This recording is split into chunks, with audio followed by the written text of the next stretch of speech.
С 23 августа свеклоуборочные комбайны вышли на поля агрофирмы «Заинский сахар». Этой культурой здесь засеяно 2600 гектаров.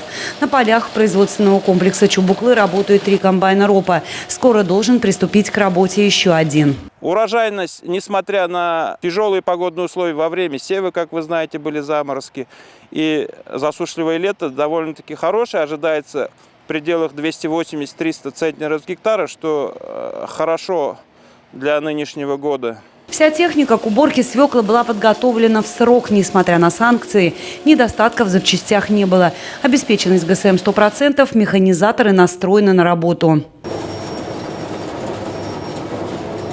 Шахинур Миникаев в поле всю жизнь, механизатор опытный. Уборочная страда для него далеко не первая. Недавно завершили уборку зерновых, сейчас приступили к сахарной свекле. Посушливый год нынче, но все равно это хороший урожай. Заморозки же были еще, он тоже мешает на урожайность.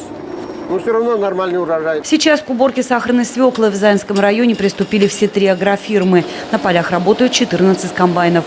С 25 августа приступили к погрузке сахарной свеклы и сдаче на Заинский сахарный завод. Елена Маврина, Максим Майоров, Александр Тимофеев. Новости Заинска.